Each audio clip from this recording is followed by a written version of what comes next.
Good morning. This is DSR with morning news. ఈరోజు వెలుగు దినపత్రికలో హెడ్లైన్స్. ఇజ్రాయెల్ ఇరాన్ యుద్ధం తారస్థాయికి చేరుకుంది. ఇరాన్ అణు రియాక్టర్ పేల్చివేత. ఇజ్రాయెల్ బాంబు దాడిలో అరాక్ హెవీ వాటర్ రియాక్టర్ ధ్వంసం. ఆ ఏరియాను ఖాళీ చేయాలని దాడికి ముందే ఇజ్రాయెల్ హెచ్చరిక. ఇరాన్పై 40 ఫైటర్ జెట్లు, 100 బాంబులతో అటాక్. ఇజ్రాయెల్పై ఇరాన్ కౌంటర్ అటాక్. బీర్షెవా హాస్పిటల్పై మిసైల్ దాడి. ఇరాన్ ఇజ్రాయెల్ మధ్య ఉద్రిక్తత పరిస్థితులు నెలకొన్నాయి. డ్రోన్లు, మిస్సైళ్లతో ఒకరిపై ఒకరు దాడికి దిగుతున్నారు. ఇరాన్ న్యూక్లియర్ వ్యవస్థను ధ్వంసం చేయడమే లక్ష్యంగా ఇజ్రాయెల్ బాంబుల వర్షం కురిపించింది. బుధవారం అర్ధరాత్రి దాటాక ఇరాన్కు అరాక్ హెవీ వాటర్ రియాక్టర్ ఏరియాను ఇజ్రాయెల్ పేల్చివేసింది.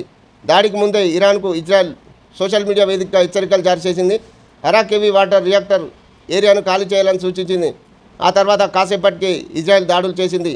40 ఫైటర్ జెట్లతో 100 బాంబులతో దాడి చేసింది. యుద్ధంలోకి ఎంటర్ కావద్దు, అమెరికాకు రష్యా వార్నింగ్. పరిణామాలు తీవ్రంగా ఉంటాయని హెచ్చరిక. బనకచెర్లను అడ్డుకోండి, ఆ ప్రాజెక్టుతో తెలంగాణ ప్రయోజనాలకు ముప్పు. కేంద్రం సానుకూలంగా స్పందించకపోతే సుప్రీంకు వెళ్తాం. జలశక్తి మంత్రి సిఆర్ పాటిల్కు తేల్చి చెప్పిన సీఎం రేవంత్. జీడబ్ల్యూజీటీ విభజన చట్టాలను ఏపీ ఖాతరు చేస్తలే. కృష్ణాలో 500, గోదావరిలో 1000 టీఎంసీలు వాడుకుంటాం. ఇందుకోసం ఎన్ఓసీ జారీ చేయండి. అవసరమైతే ఇచ్చంపల్లి, నాగార్జున సాగర్ లింకుపై చర్చిద్దాం. పర్యావరణ అనుమతులకు విరుద్ధంగా పోలవరం పనులు. పాలమూరు, సమ్మక్క సారక్క, తుమ్మిడెట్టికి నీటి కేటాయింపులు జరపాలని విజ్ఞప్తి. త్వరలో అపెక్స్ కౌన్సిల్కు మీటింగ్కు పెడతామని కేంద్ర మంత్రి చెప్పారు. ఏపీ సర్కార్ ప్రతిపాదిస్తున్న గోదావరి బనకచెర్ల లింకు ప్రాజెక్టుతో తెలంగాణ ప్రయోజనాలు దెబ్బతింటాయని, వెంటనే దాన్ని అడ్డుకోవాలని కేంద్ర జలశక్తి మంత్రి సిఆర్ పాటిల్ను సీఎం రేవంత్ రెడ్డి కోరారు. ప్రాజెక్టు ప్రీ ఫిజిబిలిటీ రిపోర్టు తిరస్కరించారు. బనకచెర్ల విషయంలో గోదావరి జలాల వివాదాల ట్రిబ్యునల్ 1980 ఏపీ పునర్విభజన చట్టం 2014 విరుద్ధంగా ఆంధ్రప్రదేశ్ వ్యవహరిస్తుందని ఆయన ఫిర్యాదు చేశారు. తెలంగాణ ప్రయోజనాల విషయంలో తాము ఎట్టి పరిస్థితుల్లో రాజీ పడబోమని అన్ని వేదికల ద్వారా సామరస్యపూర్వక పరిష్కారానికి ప్రయత్నిస్తున్నారు. కేంద్ర ప్రభుత్వం స్పందన అనుకూలంగా లేకపోతే కోర్టును ఆశ్రయిస్తామని కేంద్ర మంత్రికి సీఎం స్పష్టం చేశారు. బుధవారం ఢిల్లీలో శ్రమశక్తి భవన్లో జలశక్తి మంత్రి సిఆర్ పాటిల్, ఆ శాఖ కార్యదర్శి దేబశ్రీ ముఖర్జీ, ఇతర ఉన్నతాధికారులతో సీఎం రేవంత్ రెడ్డి, నీటిపారుదల శాఖ మంత్రి ఉత్తమ్ కుమార్ రెడ్డి భేటీ అయ్యారు. దాదాపు గంట పాటు మీటింగ్ జరిగింది. బనకచెర్ల ప్రాజెక్టు అనుమతుల విషయంలో కేంద్ర ఆర్థిక శాఖ, పర్యావరణ శాఖ వ్యవహరిస్తున్న తీరులో తెలంగాణ ప్రజలు, రైతులు ఆందోళన నెలకొన్నాయని పాటిల్ దృష్టికి సీఎం రేవంత్ రెడ్డి తీసుకెళ్లారు. గోదావరి వరద జలాల ఆధారంగా బనకచెర్ల ప్రాజెక్టును ప్రతిపాదిస్తున్నట్లు ఏపీ చెబుతుంది. కానీ జీడబ్ల్యూజీటీ 1980లో వరద జలాల, మిగులు జలాల ప్రస్తావనే లేదని తెలిపారు. అమెరికాకు బ్లాక్ బాక్స్. అహ్మదాబాద్లో కూలిపోయిన Air India flight black box damage అయింది. అందులో డేటాను రిట్రీవ్ చేసేందుకు దాన్ని అమెరికాకు పంపాలని కేంద్రం యోచిస్తుంది. వాషింగ్టన్ డీసీలో నేషనల్ ట్రాన్స్పోర్టేషన్ సేఫ్టీ బోర్డుకు బ్లాక్ బాక్స్ను పంపే అవకాశాలు ఉన్నాయి. మళ్ళీ పేలిన స్టార్షిప్ రాకెట్. ఎలన్ మాస్క్ కంపెనీకి చెందిన స్టార్షిప్ 36 మళ్ళీ వినియోగించదగ్గది heavy lift launch vehicle fire test సమయంలో పేలిపోయింది. పేలుడు దాటికి ప్రయోగ ప్రాంతంలో చిన్నపాటి భూకంపం వచ్చినట్టయింది. స్టార్షిప్ లాంచింగ్ మళ్ళీ నిరవధికంగా వాయిదా పడింది. జూరాల 4 గేట్లు ఓపెన్. జూరాల ప్రాజెక్టుకు ఎగువ నుంచి వరద కొనసాగుతుండటంతో 4 గేట్లను ఓపెన్ చేసి నీటిని దిగువకు వదులుతున్నారు. కర్ణాటకలో నారాయణపూర్ డ్యాం నుంచి 75,000 క్యూసెక్ల నీరు వస్తుంది. ఇది మరింత పెరిగే అవకాశం ఉందని అధికారులు తెలిపారు. మెట్రో ఫేజ్ 2కు అనుమతి ఇవ్వండి. కేంద్ర మంత్రి ఖట్టర్కు సీఎం రేవంత్ రెడ్డి విజ్ఞప్తి. బనకచెర్లపై కేంద్రం దగ్గర కూర్చొని మాట్లాడుకుందాం. గోదావరిలో కావాల్సిన నీళ్లు ఎవరి శక్తి మేరకు వాళ్ళు తీసుకోవచ్చు చంద్రబాబు అంటున్నాం. తెలంగాణ ఎన్ని ప్రాజెక్టులు కట్టుకుంటుందో కట్టుకోవచ్చు. సముద్రంలో కలిసే నీటిని మాత్రమే మేము వాడుకుంటాం. బేసిన్స్లో వాటాలపై మేమెందుకు ఎన్ఓసీ ఇస్తాం. కృష్ణా నీళ్ల వాటా ట్రిబ్యునల్లోనే తేలుతుంది. 2 రాష్ట్రాల మధ్య నీటి పంచాయతీలు వద్దని వ్యాఖ్య.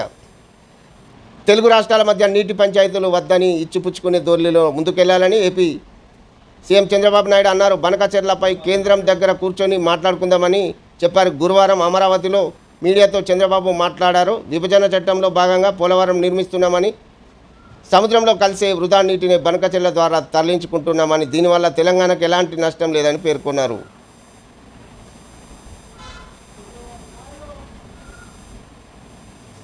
కమలంలో కాళేశ్వరం కాక తలో మాట మాట్లాడుతున్న బీజేపీ లీడర్లు ప్రాజెక్టు అద్భుతమంటూ ఈటెల కితాబ్ అక్రమాలపై సిబిఐ విచారణ జరపాలని కిషన్ రెడ్డి సంజయ్ డిమాండ్ అయోమయంలో పార్టీ క్యాడర్ తెలంగాణ బీజేపీలో కాళేశ్వరం కాక మొదలైంది ఈ ప్రాజెక్టుపై ఆ పార్టీ నేతలు భిన్న స్వరాలు వినిపిస్తున్నారు. ప్రాజెక్టు అద్భుతమంటూ ఒకరు కితాబిస్తుంటే ప్రాజెక్టులో జరిగిన అక్రమాలపై సిబిఐ విచారణకు మరికొందరు డిమాండ్ చేస్తున్నారు. దీంతో కింది స్థాయి నాయకులు కార్యకర్తలు అయోమయానికి గురవుతున్నారు. కాళేశ్వరం ప్రాజెక్టులో మేడిగడ్డ బ్యారేజీ కుంగిన ఘటనపై రాష్ట్ర ప్రభుత్వం ఇప్పటికే జస్టిస్ పీసీ ఘోష్ నేతృత్వంలో జ్యుడిషియల్ కమిషన్ ఏర్పాటు చేసి విచారణ చేయిస్తున్నది. చైల్డ్ పోర్ను చూసినా సెర్చ్ చేసినా జైలుకే. Cyber security bureau special officer 4 నెలల్లో 294 కేసులు, 110 మంది అరెస్ట్. డార్క్ వెబ్పై చైల్డ్ ప్రొటెక్షన్ యూనిట్ నిఘా. రిపీటెడ్గా ఫోన్ను చూస్తున్న 15 మంది మళ్ళీ అరెస్ట్. సోషల్ మీడియా గ్రూప్స్ ఏర్పడి గలీజ్ పనులు. సిఎస్పి డైరెక్టర్ శిఖా గోయల్ వెల్లడి. ఆన్లైన్లో చిన్నారుల అశ్లీల వీడియోలు, చైల్డ్ పోర్ను చూసినా డౌన్లోడ్ చేసిన ఆన్లైన్లో సర్క్యులేట్ చేసిన జైలుకు వెళ్ళక తప్పదని TG cyber security bureau director Shikha Goyal హెచ్చరించారు. రిపీటెడ్గా చిన్నారులు అశ్లీల చిత్రాలు చూస్తున్న హైదరాబాద్, యాదగిరి గుట్ట, కరీంనగర్, జగిత్యాల, వరంగల్ జిల్లాలకు చెందిన 15 మంది బుధవారం అరెస్ట్ చేశామని తెలిపారు. గురువారం బంజారాహిల్స్లో కమాండ్ కంట్రోల్ సెంటర్లో మీడియాతో ఆమె మాట్లాడారు. ఈ నెల 18 నుంచి స్పెషల్ ఆపరేషన్ ప్రారంభించామని తెలిపారు. డార్క్ వెబ్పై ప్రత్యేక నిఘా పెట్టామని అన్నారు.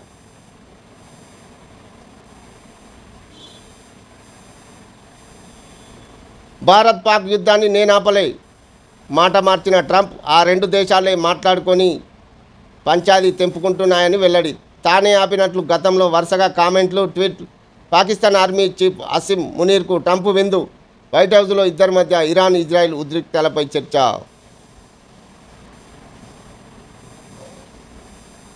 10th క్వశ్చన్ పేపర్ 100 మార్కులకు పార్ట్ 1లో 75 మార్కులు, పార్ట్ 2లో 25 మార్కులు. ఒకే క్వశ్చన్ పేపర్లో పార్ట్ 1, 2 ప్రశ్నలు పెట్టే యోచన కసరత్తు చేస్తున్న ఎన్సీఆర్సీ అధికారులు, టీచర్లు, విద్యావేత్తల అభిప్రాయాల సేకరణకు రెడీ. ఇంగ్లీష్ మాట్లాడేటోళ్ళు సిగ్గుపడే రోజులు వస్తాయి.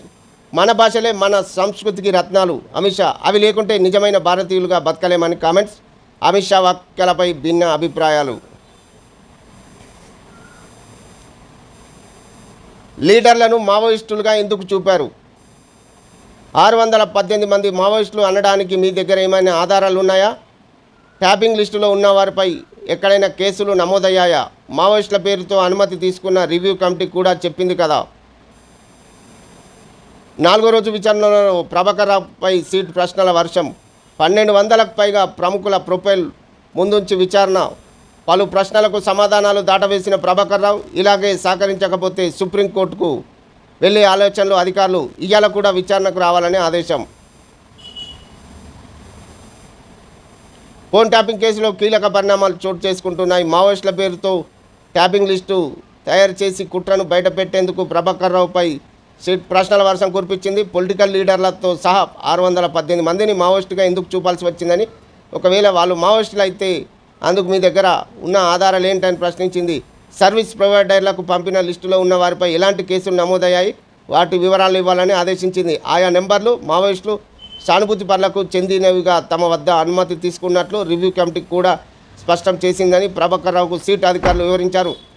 విచారణలో భాగంగా ప్రభాకర్ రావు గురువారం ఉదయం 12 గంటలకు సీట్ ముందుకు హాజరయ్యారు.